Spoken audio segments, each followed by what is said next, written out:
Hello again, my name is Gary Millett, and I'm going to continue guiding you through this short course on sensors. This presentation is about topic number 2. I call it Legacy, New, Emerging, and Smart Sensors, Part 1.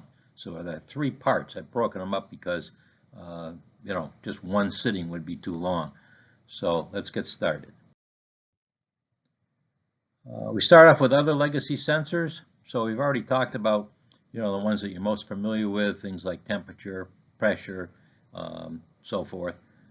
Let's take a look at some other ones.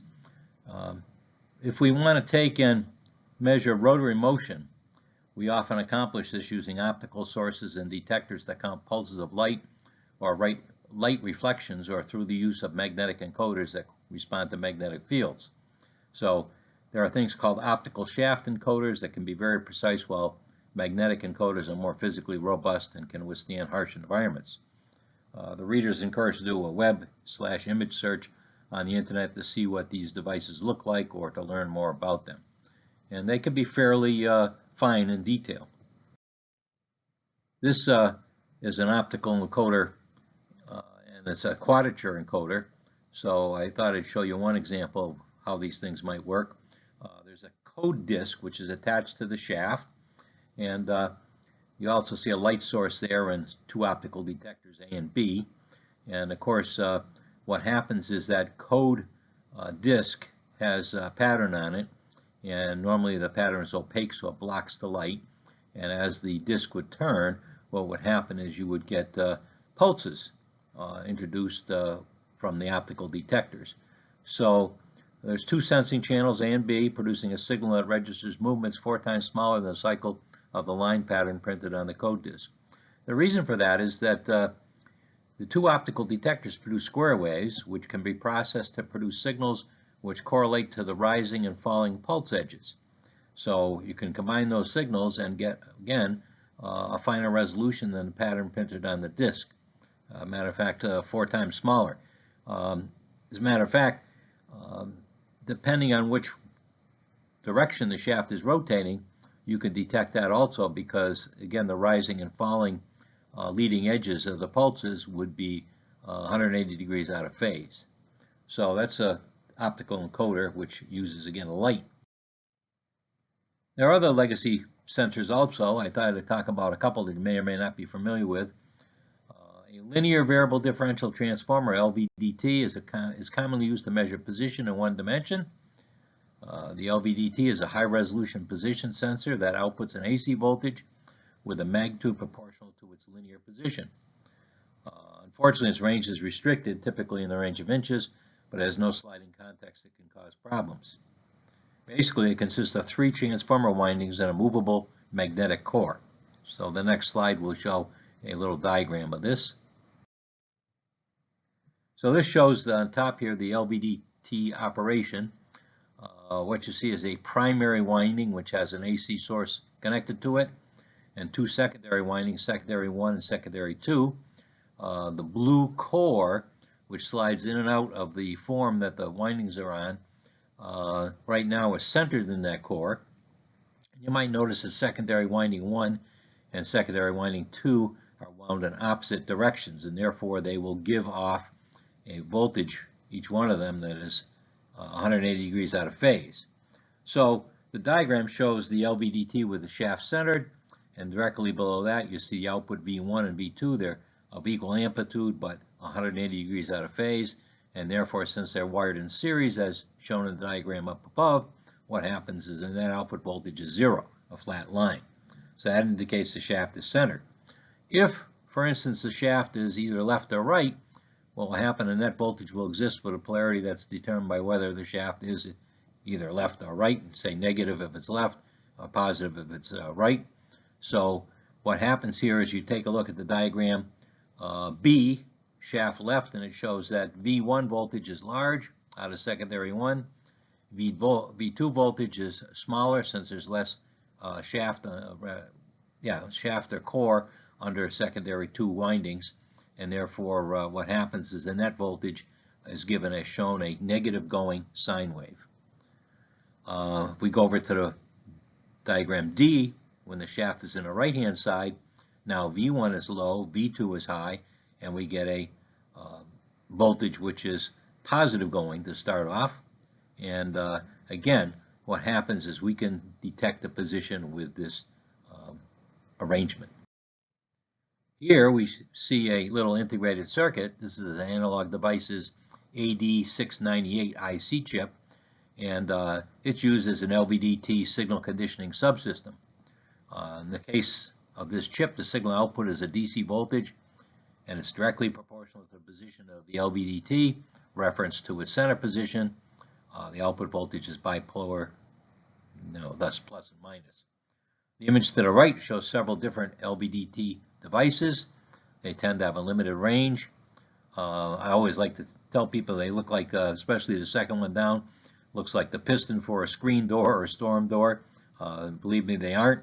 It turns out the shaft you can see moves in and out, and that's the one that will take and dictate what the various windings will put out for voltage.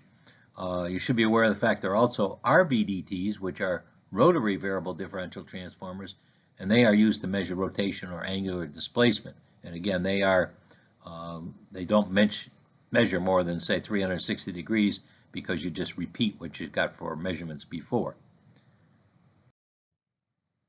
This diagram, I can't say that you see an LVDT in the wing there, but it turns out that they're used extensively in the aircraft industry to measure, where the flaps are.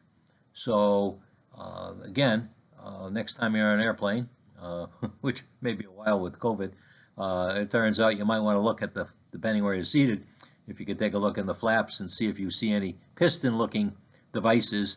Certainly there will be pistons for the hydraulics that move the flaps, but there'll also be LVDTs to measure how much that motion is. Another type of legacy instrument here is a tachometer, and tachometers do angular velocity measurements. There are various forms of tachometers, like electrical, optical, and so forth. They're used to measure angular velocity. The tachometer shown here is driven by a motor shaft coupled to the tach shaft. These devices are very accurate. The output voltage basically is the output of a DC generator, and essentially you get a straight line output voltage, which is directly proportional to the number of RPM. Here's more modern tachometer that you might see in a modern car. So this typical modern automobile dashboard is a tachometer to indicate the engine's rotational speed, RPMs, to the left of the speedometer. For many years, the technology used to physically implement gauges with real movable needles were actually stepper motors. Today, most modern cars have graphical displays that can be reconfigured, and they're nothing more than what you see on a computer screen. And that's the way of the world today.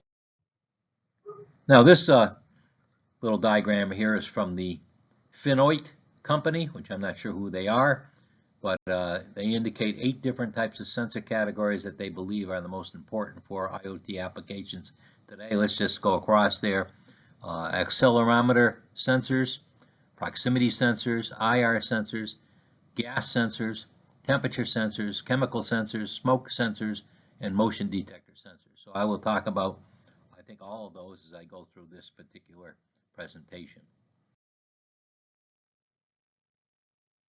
Now, let's start with proximity sensors. Proximity sensors are used to tell whether or not a moving part is in a certain location. Some of the types of proximity sensors include limit switches, which are purely mechanical. If something closes like a door, it causes the switch to be activated.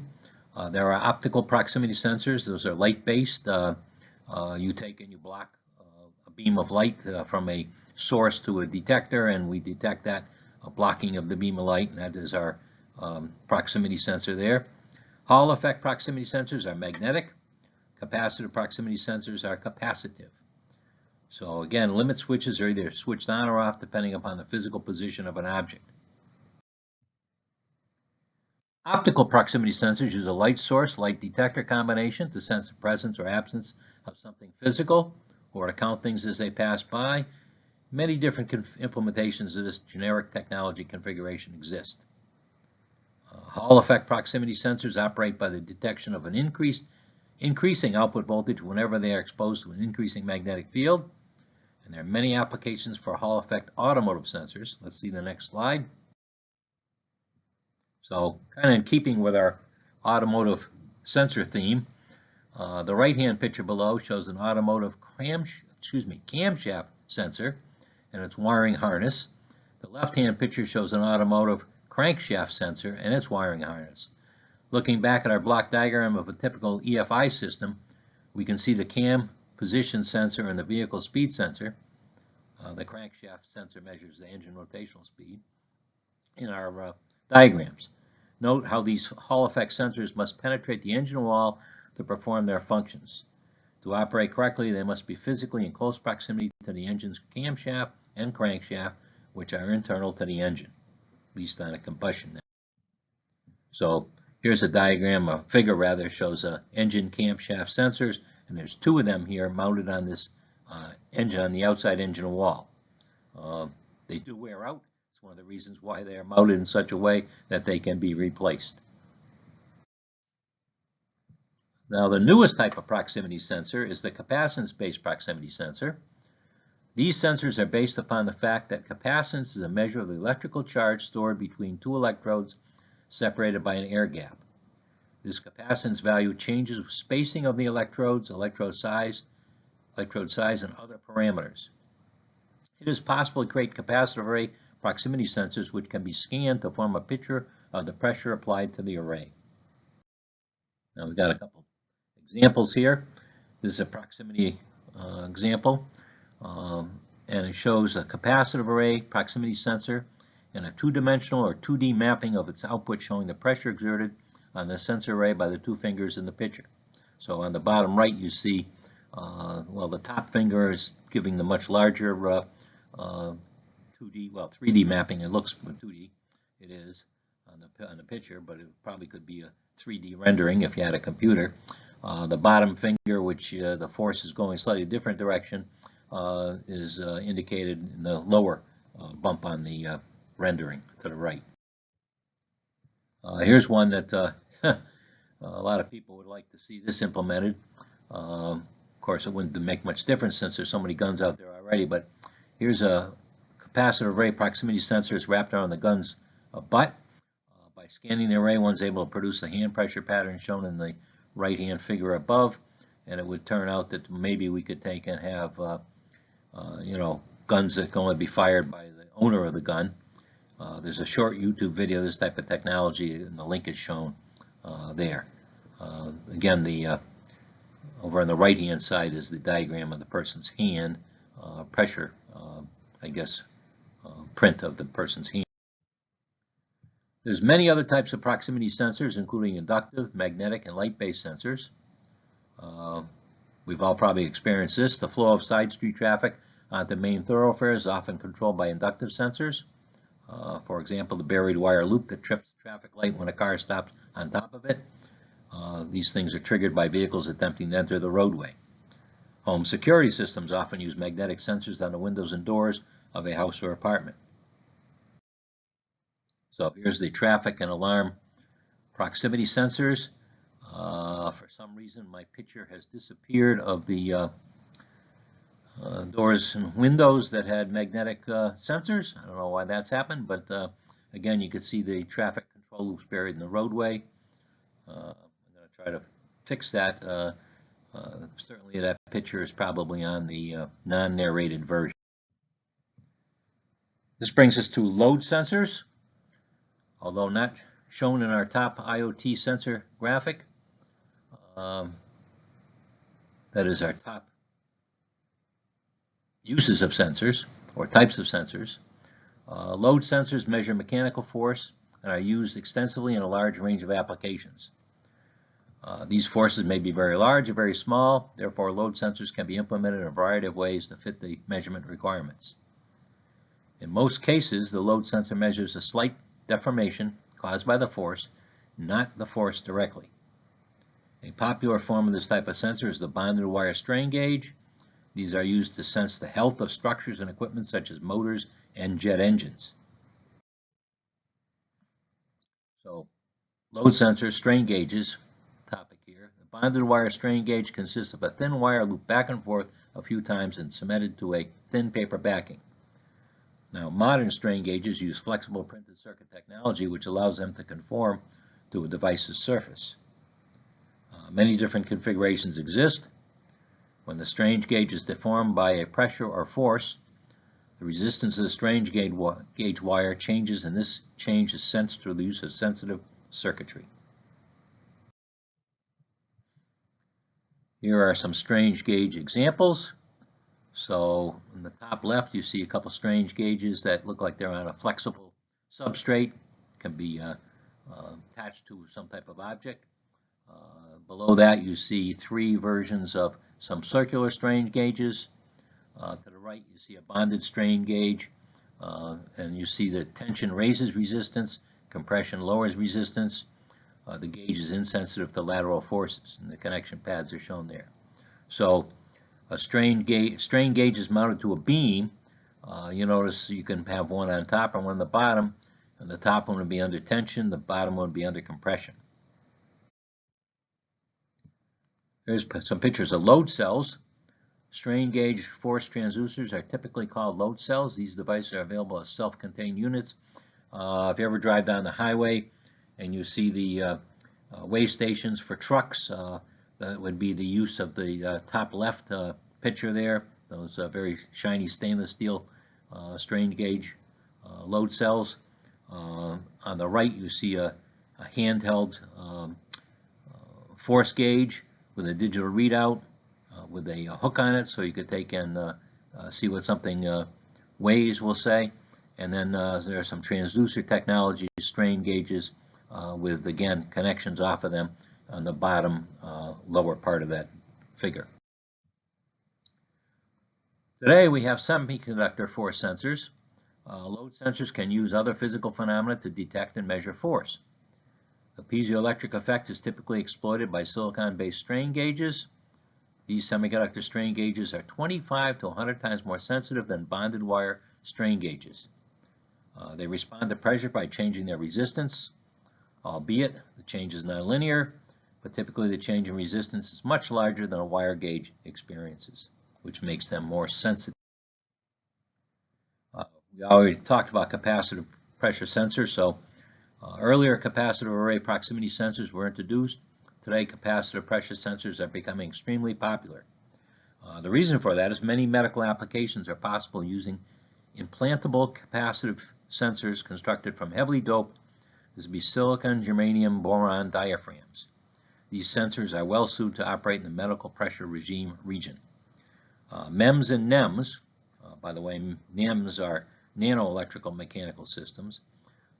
MEMS, again, micro-electromechanical systems. Those technologies are extending the application area for these sensors into various manufacturing processes. Now, we switch our gears a little bit to gas or fluid pressure sensors.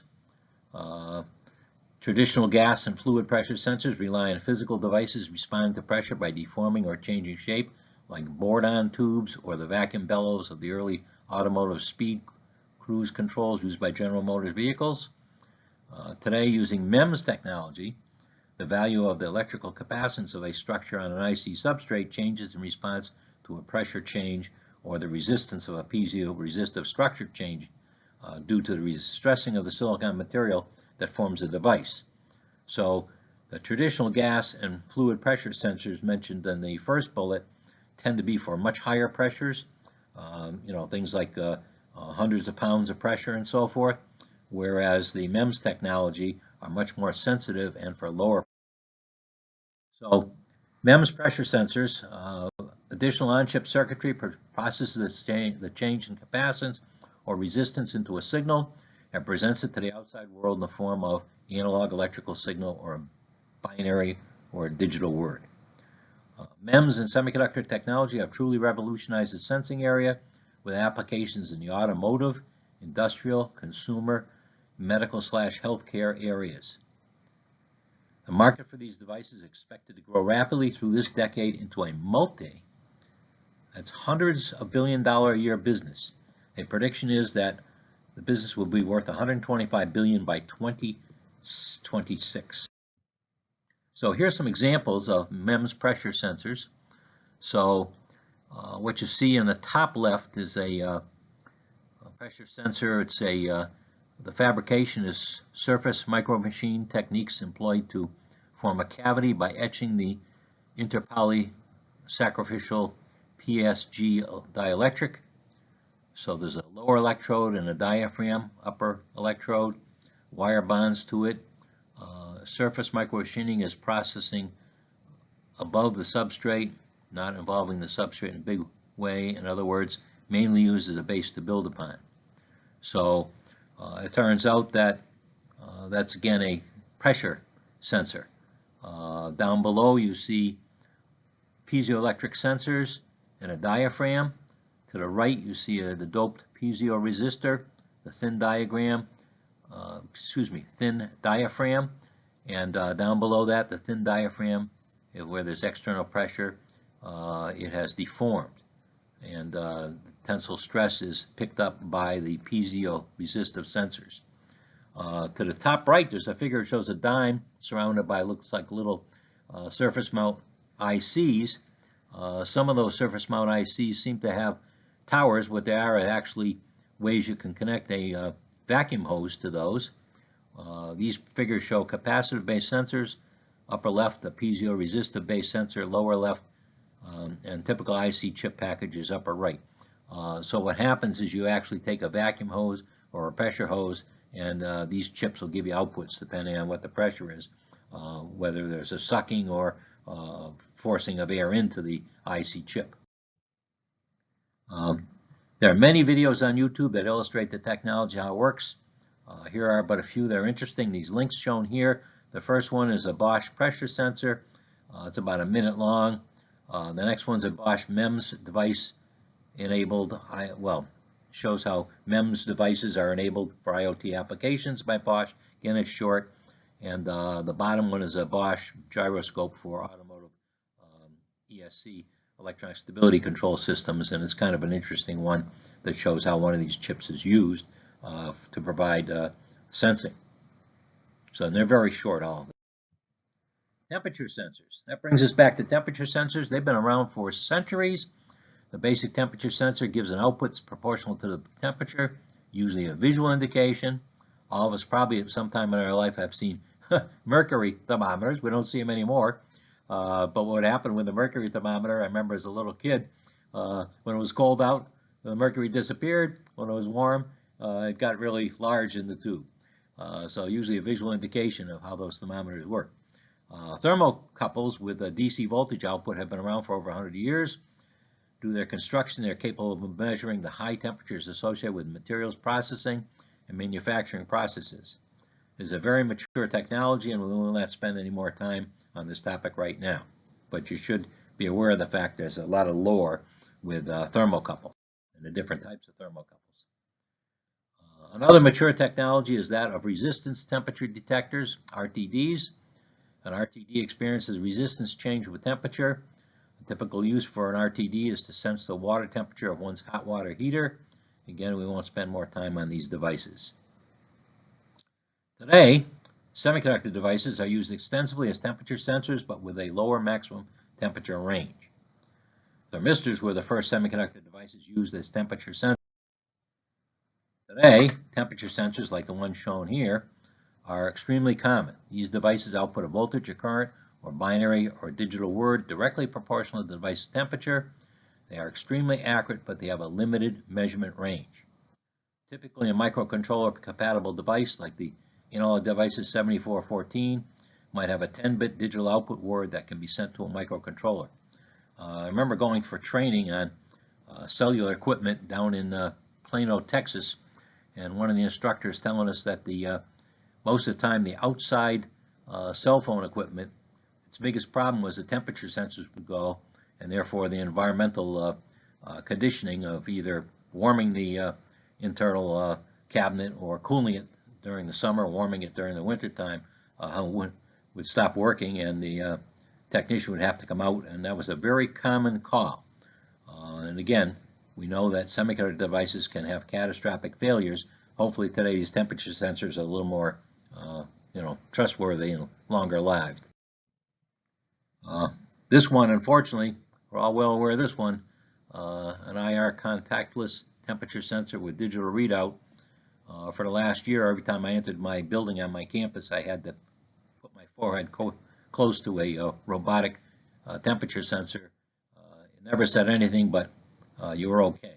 I asked the person at the desk, was it ever say anything else? And they said no. But hopefully it was working correctly. Flow sensors. That was one of the ones that was listed in the IoT applications. Flow sensor measures the rate of flow of fluids or gases or material past a given point. Yesterday's flow sensors relied heavily on several pressure measurements and then used additional mathematical calculations to determine flow rates. Today, however, flow meters tend to use more sophisticated technology to make a direct measurement. They exploit turbines, the Hall effect, electro-optical sensing, ultrasonic sensing, magnetic fields, and so forth. There is a nice little video here from YouTube that explains how the Coriolis effect can be used to measure flow rate of fluids. And here are some flow sensor examples. You see in most of these cases on the top left, there's input and output. There's also a connector that is more like a military grade connector that will take the output of this device. Again, the FTB series down in the kind of lower portion of the slide looks like digital readouts, and again, standard couplings on the input and output. In the kind of the top middle, some Omega. Omega is big in the flow sensor field, and you see digital readouts for an FLR, whatever it is, 1009 STD there, and an FLR 1001. Looks like plastic connectors on the FLR 1001. On the right-hand side, you see a very smart sensor. Notice that it looks like about a 4-inch diameter flange on the thing, and it's got a very smart digital readout there, which most likely has a connection to it, an interface to the internet on the back of it, or maybe a 4 to 20 milliamp link for an industrial environment. How about liquid level sensors? Mechanical liquid level sensors have been around for a long time. Most of us have had some experience with the one used in our toilet tank, and of course that's a simple float. If the toilet ever keeps running, you have to open up the toilet, take out the top off the back tank, and rattle the float or whatever. So most of us are experienced with that from our life experience. However, today liquid level sensors use ultrasonic and radar technology to accurately measure the height of a liquid in a container. While certainly more expensive than their earlier mechanical counterparts, these sensors have the ability to make remote measurements and send them to a monitor or controller system for processing or action. So here's an ultrasonic liquid level sensor. There's a large tank there. It turns out that basically the principle used, the same principle is used with radar. You send out a pulse. The time it takes the sound to travel to the surface of the liquid and bounce back can be used to figure out the distance. The speed of sound in air is well known. Thus, some fairly simple math calculations will give you the distance to the liquid from the sensor. Obviously, distance equals rate times, in this case, time over 2, since the time for the pulse to go out and back is twice the length of time as it is to the liquid surface. Using our automotive theme, this diagram shows a car, and the gray areas are radar application, where the yellow or orange area is ultrasonic application. So just about every car built today uses ultrasonic for sensing. So typically there'll be several application areas like those shown in the prior slide, typically parking applications that need sensors that can operate very close in to the vehicle itself. So ultrasonic sensors are a good fit for this type of application. They use the same principles as radar ranging. However, this technology is usually referred to as ultrasonic sensing. Underwater, it's known as sonar. You may be familiar with that. So ultrasonic ranging and timing.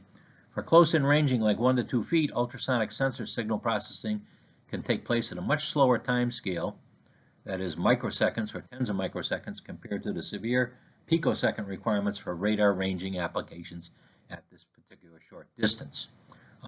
Sound waves travel roughly 1,000 feet per second, whereas radio waves travel much faster speed. The ultrasonic sensors used for automotive ADAS applications are easily integrated into the body of a modern vehicle. Sensors mounted in both rear and front bumpers of the vehicle is typical. ADAS, by the way, stands for Advanced Driver Assistance Systems. So here's a picture. These are typical Bosch ultrasonic sensors for automobiles. The front face of those things fit through the bumpers, so the picture kind of belies what their size is. On the right-hand side, you could see the back bumper of a car, a red car there, and you can see these faces of these ultrasonic sensors protruding through the back bumper. And depending upon the model vehicle, these sensors may be located all around the car body. The 2017 Pacifica was a model that was often used as an example because there were ultrasonic sensors all around the body, on the front bumper and the back bumper. Typically, some more details about ultrasonic sensors here. Typically, sound frequencies above human and animal hearing are used to operate, hence the term ultrasonic. A typical system might use a frequency of 48,000 hertz or 48 kilohertz, and depending upon the desired range or resolution, you might use a higher frequency like 58 kilohertz. That being the case, the wavelength of the sound frequencies used for the ultrasonic sensors allow for beam shaping of the sound pulses burst from the ultrasonic transducer. That would bring us to vision and image sensors. And vision and image sensors are usually implemented using TV cameras or other type of optical sensors. TV cameras tend to use today CMOS arrays, and these optical sensors are attached to a computer. This technology is becoming very important in certain application areas like military, security, transportation, and so forth. The present major markets are in industrial, media, medical, and consumer areas. This technology is really a combination of imaging, hardware, and recognition software. So this picture here, or slide, shows a machine vision example. If you look at the picture fast, you might notice that, I don't know what this is, looks like Maalox or something like that, but it looks like the camera's picking up the top, and notice that the bottle coming into the field of vision happens to have no top, so hopefully that'll be caught by the system. So one of the application areas of vision sensing is the manufacturing environment. A picture shown here illustrates an assembly line process that checks for the correct sealing of a bottle. We already noted that one of the bottles is incorrectly sealed.